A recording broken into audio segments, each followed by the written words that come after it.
जय श्री स्वामीनारायण। आज हम कक्षा 8 विषय हिंदी में इकाई 7 का अध्ययन करने जा रहे हैं, जो एक कहानी है हार की जीत, जिसके लेखक हैं सुदर्शन जी। जन्म सन 1896 ईस्वी, निधन सन 1968। सुदर्शन का मूल नाम बद्रीनाथ शर्मा था। आपका जन्म पंजाब के सियालकोट में हुआ था। जब आप 6वें दर्जे में थे तभी आपने प्रथम कहानी लिखी थी। प्रेमचंद की तरह आपने भी उर्दू में लेखन प्रारंभ किया। तत्पश्चात हिंदी में लिखने लगे। नाटक, कहानी तथा उपन्यास लिखकर हिंदी साहित्य को समृद्ध किया। प्रस्तुत कहानी सुदर्शन जी द्वारा लिखित एक उपदेश प्रधान कथा है, जो मानव भावनाओं पर आधारित है। बाबा भारती के अनोखे घोड़े की चर्चा डाकू खड़क सिंह के कानों तक पहुंचती है। वह धोखे से घोड़ा ले जाता है, परंतु बाबा भारती की एक बात उसे घोड़ा लौटाने पर मजबूर कर देती है। उसी बात ने उस डाकू का हृदय परिवर्तन कर दिया। इस बात पर यहाँ प्रकाश डाला गया है। इस कहानी में विनम्रता, उदारता, पश्चाताप, दया भाव, लोकहित की आकांक्षा आदि मूल्यों को समाविष्ट किया गया है। तो अब हम बढ़ते हैं पाठ की ओर। माँ को अपने बेटे और किसान को अपने लहलहाते खेत देखकर जो आनंद आता है, वही आनंद बाबा भारती को अपना घोड़ा देखकर आता था। भगवत भजन से जो समय बचता, वह घोड़े को अर्पण हो जाता। वह घोड़ा बहुत ही सुंदर और बलवान था। इसके जोड़ का घोड़ा सारे इलाके में न था। बाबा भारती उसे सुल्तान कहकर पुकारते, अपने हाथ से खरहरा करते, खुद दाना खिलाते और देख देख कर प्रसन्न होते थे। उन्हें रुपया, माल, असबाब, जमीन आदि अपना सब कुछ छोड़ दिया था। यहाँ तक कि उन्हें नगर के जीवन से भी घृणा थी। अब गांव के बाहर एक छोटे से मंदिर में रहते और भगवान का भजन करते। मैं सुल्तान के बिना नहीं रह सकूंगा, उन्हें ऐसा लगने लगा था। वे उसकी चाल पर लट्टू थे। कहते, ऐसे चलता है जैसे मोर घटा को देखकर नाच रहा हो। जब तक संध्या के समय सुल्तान पर चढ़कर 8-10 मील का चक्कर न लगा लेते, उन्हें चैन न आता। खड़क सिंह उस इलाके का कुख्यात डाकू था। लोग उसका नाम सुनकर कांपते थे। होते होते सुल्तान की कीर्ति उसके कानों तक भी पहुंची। उसका हृदय उसे देखने के लिए अधीर हो उठा। वह एक दिन दोपहर के समय बाबा भारती के पास पहुंचा और नमस्कार करके बैठ गया। बाबा भारती ने पूछा, खड़क सिंह, क्या हाल है? खड़क सिंह ने सिर झुकाकर उत्तर दिया, आपकी दया है। कहो, इधर कैसे आ गए? सुल्तान की चाह खींच लाई। विचित्र जानवर है, देखोगे तो प्रसन्न हो जाओगे। इस प्रकार से बाबा भारती और खड़क सिंह के बीच संवाद हुआ।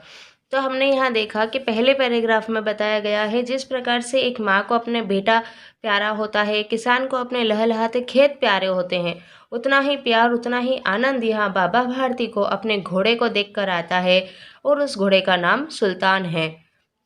और घोड़ा है भी बहुत ही सुंदर और बहुत बलवान। साथ ही उन्होंने उसकी चाल की भी तारीफ की है।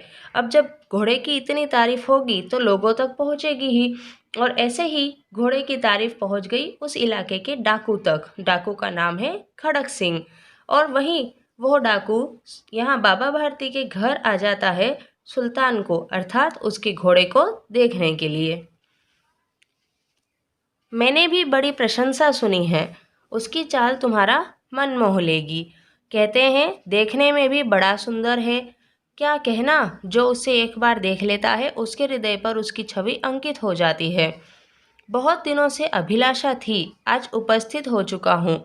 तो आगे भी जैसे जैसे खड़क सिंह उसकी प्रशंसा करने लगता है, वैसे वैसे बाबा भारती और अपने घोड़े की प्रशंसा करने लगते हैं। तभी खड़क सिंह कहता है कि मुझे उसे देखने की अभिलाषा, यानी बहुत दिनों से मुझे इच्छा थी और मैं आज हाजिर हो सका हूँ। बाबा भारती और खड़क सिंह अस्पताल में पहुंचे। बाबा ने घोड़ा दिखाया घमंड से, खड़क सिंह ने घोड़ा देखा आश्चर्य से। अर्थात बाबा भारती को अपना सुंदर बलवान घोड़ा दिखाने में घमंड महसूस हो रहा था, तो वहीं खड़क सिंह को वह घोड़ा देखकर आश्चर्य लग रहा था। उसने सहस्त्रों घोड़े देखे थे, परंतु ऐसा बांका घोड़ा उसकी आंखों से कभी न गुजरा था। सोचने लगा, भाग्य की बात है, ऐसा घोड़ा खड़क सिंह के पास होना चाहिए। इस साधु को ऐसी चीज़ों से क्या लाभ? कुछ देर तक आश्चर्य से खड़ा रहा। इसके पश्चात उसके हृदय में हलचल होने लगी। बालकों की सी अधीरता से बोला, परंतु बाबा जी, इसकी चाल न देखी तो क्या? बाबा जी भी मनुष्य ही थे। अपनी वस्तु की प्रशंसा दूसरे के मुख से सुनने के लिए उनका हृदय अधीर हो गया। घोड़े को खोलकर बाहर ले गए। घोड़ा वायु वेग में उड़ने लगा। घोड़े की चाल देखकर उसके हृदय पर सांप लौट गया। वह डाकू था और जो वस्तु उसे पसंद आ जाए उस पर वह अपना अधिकार समझने लगता था। उसके पास बाहुबल था और आदमी थे। जाते जाते उसने कहा, बाबा जी, मैं यह घोड़ा आपके पास न रहने दूंगा। बाबा भारती डर गए। अब उन्हें रात को नींद न आती। सारी रात अस्तबल की रखवाली में कटने लगी। प्रति क्षण खड़ग सिंह का डर लगा रहता था। परंतु कई महीने बीत गए और वह न आया। यहाँ तक कि बाबा भारती कुछ असावधान हो गए। संध्या का समय था। बाबा भारती सुल्तान की पीठ पर सवार होकर घूमने जा रहे थे। इस समय उनकी आंखों में चमक थी, मुख पर प्रसन्नता। कभी घोड़े के शरीर को देखते, कभी उसके रंग को, और वह मन में फूले न समाते थे। सहसा एक ओर से आवाज आई, ओ बाबा, इस कंगले की सुनते जाना। आवाज में करुणा थी। बाबा ने घोड़े को रोक लिया। देखा, एक अपाहिज वृक्ष की छाया में पड़ा कराह रहा है। बोले, क्यों, तुम्हें क्या कष्ट है? अपाहिज ने हाथ जोड़कर कहा, बाबा, मैं दुखियारा हूँ, मुझ पर दया करो। रामावाला यहाँ से 3 मील है, मुझे वहीं जाना है। घोड़े पर चढ़ा लो, परमात्मा भला करेगा। वहाँ तुम्हारा कौन है? दुर्गादत्त वैद्य का नाम सुना होगा, उनका सौतेला भाई हूँ। बाबा भारती ने घोड़े से उतरकर अपाहिज को घोड़े पर बैठा लिया और स्वयं उसकी लगाम पकड़कर धीरे धीरे चलने लगे। सहसा उन्हें एक झटका सा लगा और लगाम हाथ से छूट गई। उनके आश्चर्य का ठिकाना न रहा जब उन्होंने देखा कि अपाहिज घोड़े की पीठ पर तन कर बैठा है और घोड़े को दौड़ाए लिए जा रहा है। उनके मुख से भय, विस्मय और निराशा से मिली हुई चीख निकल गई। वह अपाहिज डाकू खड़ग सिंह था। बाबा भारती कुछ देर तक तो चुप रहे। इसके पश्चात कुछ निश्चय कर पूरे बल से चिल्लाकर बोले, जरा ठहर जाओ। खड़ग सिंह ने आवाज सुनकर घोड़ा रोक लिया। उसकी गर्दन पर प्यार से हाथ फेरते हुए कहा, बाबा जी, यह घोड़ा अब न दूंगा। मगर एक बात सुनते जाओ। खड़ग सिंह ठहर गया। बाबा भारती ने निकट जाकर उसकी ओर ऐसी आंखों से देखा जैसे बकरा कसाई की ओर देखता है। फिर कहा, यह घोड़ा तुम्हारा हो चुका। मैं तुमसे इसे वापस करने के लिए नहीं कहूँगा, परंतु खड़ग सिंह, केवल एक प्रार्थना करता हूँ, उसे अस्वीकार न करना, नहीं तो मेरा दिल टूट जाएगा। बाबा जी, आज्ञा कीजिए, मैं आपका दास हूँ, केवल यह घोड़ा न दूंगा। अब घोड़े का नाम न लो, मैं तुमसे इसके विषय में कुछ न कहूँगा। मेरी प्रार्थना केवल यह है कि इस घटना को किसी के सामने प्रकट न करना। खड़ग सिंह का मुंह आश्चर्य से खुला रह गया। उसका विचार था कि उसे घोड़े को लेकर यहाँ से भागना पड़ेगा, परंतु बाबा भारती ने स्वयं उससे कहा, इस घटना को किसी के सामने प्रकट न करना। इससे क्या प्रयोजन सिद्ध हो सकता है? खड़ग सिंह ने बहुत सोचा, बहुत सिर मारा, परंतु कुछ समझ न सका। हार कर उसने अपनी आंखें बाबा भारती के चेहरे पर गड़ा दी और पूछा, बाबा जी, इसमें आपको क्या डर है? सुनकर बाबा भारती ने उत्तर दिया, लोगों को अगर इस घटना का पता लग गया तो वे किसी गरीब का विश्वास न करेंगे। यह कहते कहते उन्होंने सुल्तान की ओर से इस तरह मुंह मोड़ लिया जैसे उनका कोई संबंध ही नहीं रहा हो। बाबा भारती चले गए, परंतु उनके शब्द खड़ग सिंह के कानों में उसी प्रकार गूंज रहे थे। सोचता था, कैसे ऊंचे विचार है, पवित्र भाव हैं। उन्हें इस घोड़े से प्रेम था। इसे देखकर उनका मुख फूल की नाई की खिल जाता था। कहते थे, इसके बिना मैं न रह सकूंगा। इसकी रखवाली में वे कई रात सोए नहीं, भजन भक्ति न कर रखवाली करते रहे, परंतु आज उनके मुख पर दुख की रेखा तक दिखाई न पड़ती थी। उन्हें केवल यह ख्याल था कि कहीं लोग गरीबों पर विश्वास करना न छोड़ दे। ऐसा मनुष्य मनुष्य नहीं, देवता है। रात्रि के अंधकार में खड़ग सिंह बाबा भारती के मंदिर में पहुंचा। चारों ओर सन्नाटा था। आकाश में तारे टिमटिमा रहे थे। थोड़ी दूर पर गांव के कुत्ते भौंक रहे थे। मंदिर के अंदर कोई शब्द सुनाई न देता था। खड़क सिंह सुल्तान की बाग पकड़े हुए था। वह धीरे धीरे अस्तबल के फाटक पर पहुंचा। फाटक खुला पड़ा था। किसी समय वहां बाबा भारती स्वयं लाठी लेकर पहरा देते थे, परंतु आज उन्हें किसी चोरी, किसी डाके का भय न था। खड़क सिंह ने आगे बढ़कर सुल्तान को उसके स्थान पर बांध दिया और बाहर निकलकर सावधानी से फाटक बंद कर दिया। इस समय उसकी आंखों में नेकी के आंसू थे। रात्रि का तीसरा पहर बीत चुका था। चौथा पहर आरंभ होते ही बाबा भारती ने अपनी कुटिया से बाहर निकल ठंडे जल से स्नान किया।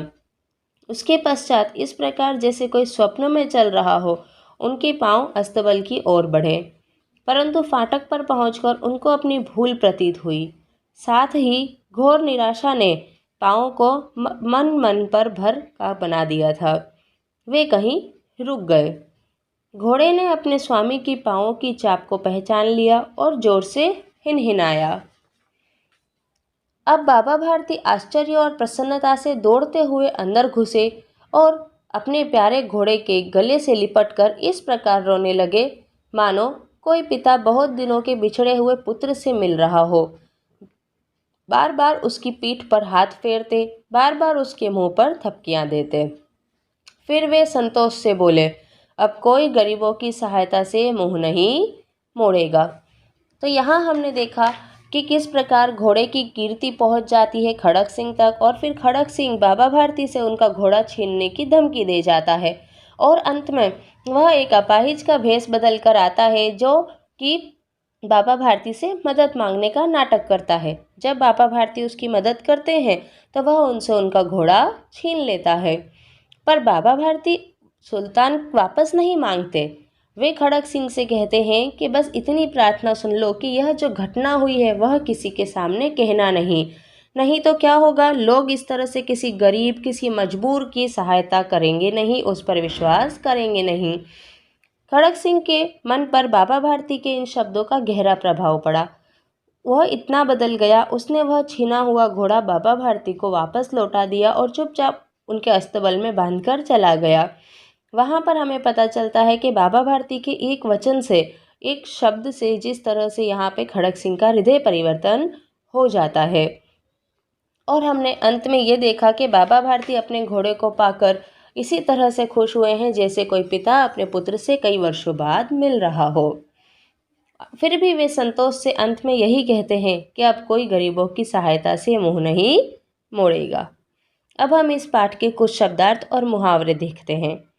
करुणा अर्थात दया, कीर्ति यश, प्रशंसा तारीफ, विचित्र अनोखा, अधीर यानी बेचैन उतावला, सहसा अचानक, कंगाल निर्धन, नेकी भलाई, कुख्यात बदनाम, चाप अर्थात पग की ध्वनि, घृणा नफरत, अभिलाषा इच्छा, छवि चित्र तस्वीर, बांका सुंदर और बहादुर, वायु वेग हवा की गति, प्रतिक्षण हर पल, विस्मय आश्चर्य, प्रयोजन उद्देश्य, कंगला कंगाल निर्धय, अपाहिज विकलांग। बांका वह शब्द मैंने आपके लिए पहले ही पढ़ दिया था, दोबारा पढ़ते हैं। बांका अर्थात सुंदर और बहादुर।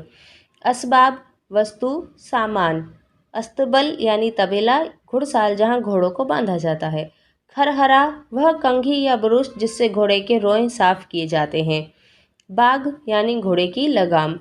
मुहावरे लट्टू होना मोहित होना, फूला न समाना अति प्रसन्न होना, आँख नीची होना लज्जित होना, फूट फूट कर रोना बहुत रोना, सांप लौटना ईर्ष्या होना, सिर मारना अत्यधिक मानसिक परिश्रम करना। तो यहाँ हमने हार की जीत कहानी देखी और समझा कि किस तरह से हार होकर भी यहाँ पर बाबा भारती की जीत सिद्ध होती है। आशा करती हूँ यह पाठ आपको समझ आ गया होगा। धन्यवाद।